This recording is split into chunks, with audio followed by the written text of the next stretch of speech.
வணக்கம் உறவுகளே, அருமையான இன்னும் ஒரு ஸ்டெம் செல்ஸ் வீடியோவில் சந்திப்பதில் சந்தோஷம். இந்த சேனலுக்கு புதுசாக வரவங்க சப்ஸ்கிரைப் பண்ணி பெல் பட்டனை கிளிக் பண்ணி வச்சிங்கன்னு சொன்னால் புது அப்டேட்டுகளை பெற்றுக்கொள்ளக்கூடிய மாதிரி இருக்கும்.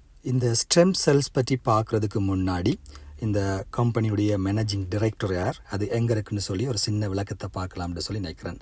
அப்படி பார்க்கல ப்ரைட் ஜூலின்னு சொல்லி ஒருவர் தான் கம்பெனியுடைய மேனேஜிங் டைரக்டராக இருக்கிறார். சுவிட்சர்லாண்டில் இருக்குது. எல்லா வெப் பயிற்சிகளையும் பார்க்கக்கூடிய மாதிரி இருக்குது.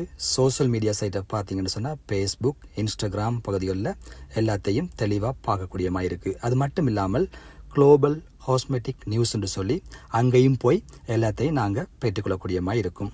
ஸ்டெம் செல்ஸ் இப்போ பார்த்தீங்கன்னா ஒரு பிரம்மாண்டமாக உருவாயிட்டு வருது. நம்ம உடம்பே செல்களால் தான் உருவாயிருக்குன்னு சொல்லி நாங்கள் அறிஞ்ச விஷயம்தான். ஆனால் இது ஒவ்வொன்றும் டிஃப்ரெண்டான செயல்களை செய்யுது. எல்லாத்துக்குமே ஒரு ஆயுட்காலம் இருக்குது. ஒன்றுக்கு பார்த்தீங்கன்னா 140 நாட்கள், இன்னொன்றுக்கு பார்த்தீங்கன்னா 325 நாட்கள்னு ஒவ்வொன்றுக்கும் ஆயுட்காலங்கள் இருக்குது. புது செல்ஸுகள் இருக்கும்போது ஆரோக்கியமாக இருக்க முடியும். இந்த புது செல் உருவாக காரணமாக இருக்கிறது தான் இந்த ஸ்டெம் செல்ஸ். வாங்க வீடியோக்கு போய் இதை பற்றி விரிவாக பார்ப்போம். இப்போ நாம் ஸ்டெம் செல்ஸ் பற்றின மேலும் விவரங்களை தெரிஞ்சுக்கலாம். இந்த ஸ்டெம் செல்ஸ் பயன்படுத்தி நோய்வாய்ப்பட்ட நம்ம உடல் உறுப்புகளை புதுப்பித்து நம்மளை ஆரோக்கியமாக வச்சுக்கிறதுக்கான வழிமுறைகளுக்கான ஸ்டெம் செல் ஆராய்ச்சிங்க இப்போது அறிவியலில் இருக்கிற ஒரு மிகப்பெரிய வளர்ச்சியாக இருக்குது. ஸ்டெம் செல் தெராப்பிங்கிறது இப்போது இருக்கிற மெடிக்கல் ஃபீல்டில் ஒரு பிரம்மாண்டமான புரட்சி ஏற்படுத்தக்கூடிய ஒரு டெக்னிக்காக உருவாகிட்டு வருது.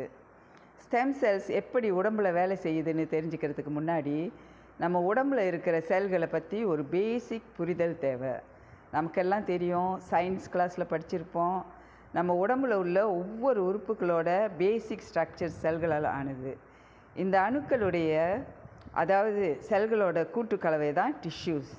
இந்த டிஷ்யூஸோட கூட்டுக்கலவை தான் நம்ம உடம்பில் உள்ள ஆர்கன்ஸ், உறுப்புகள். ஸோ நம்ம உடம்பில் உள்ள ஒவ்வொரு ஆர்கன்ஸும் உறுப்புகளும் இந்த அணுக்கள் செல்ன்ற ஒரு அடிப்படையான ஸ்ட்ரக்சர்லேருந்து தான் உருவாகுது. நம்ம உடம்பில் உள்ள ஒரு ஆர்கன்லேயும் ஒவ்வொரு மாதிரியான செல்கள் இருக்குது. அதாவது நம்ம மூளையில் உள்ள செல்கள் வேறு, நம்ம கண்ணில் உள்ள செல்கள் வேறு. Heart, lungs, liver, kidney, muscles, இதில் ஒவ்வொரு உறுப்புலையும் இருக்கிற செல்கள் வேறு வேறு. அந்தந்த உறுப்புகளுக்கு தேவையான வேறு வேலைகளை செய்கிறது தான் இந்த செல்களோட வேலை. உதாரணத்துக்கு கண்ணில் இருக்கிற ராட்ஸ் கோன்ற செல்னால தான் நம்மளால் பார்க்க முடியுது. அதே மாதிரி பிரெயினில் நியூரான்ற செல்னால தான் மூளையிலேருந்து சிக்னலை கடத்த முடியுது. கிட்னியில் இருக்கிற நெஃப்ரோன்ற செல்னால தான் கிட்னி ஃபில்ட்ரேஷன், வடிகட்டுற வேலையை செய்ய முடியுது. உடம்பில் இவ்வளோ வேலைகளை செய்துக்கிட்டு இருக்கிற செல்ஸ்களுக்கு ஒரு ஆயுள் காலம் இருக்குது. ஒரு உறுப்போட லைஃப் சைக்கிள் முடிஞ்ச பிறகு அந்த செல் அழிஞ்சு போகும். அதே மாதிரி வேறு புது செல் உருவாகும்.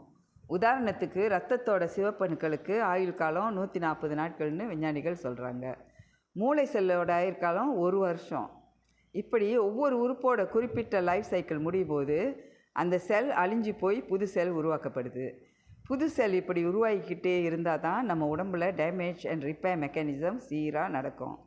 நம்ம உடம்பில் புது செல்கள் இருக்கும்போது நாம் ஆரோக்கியமாக இருக்க முடியும்.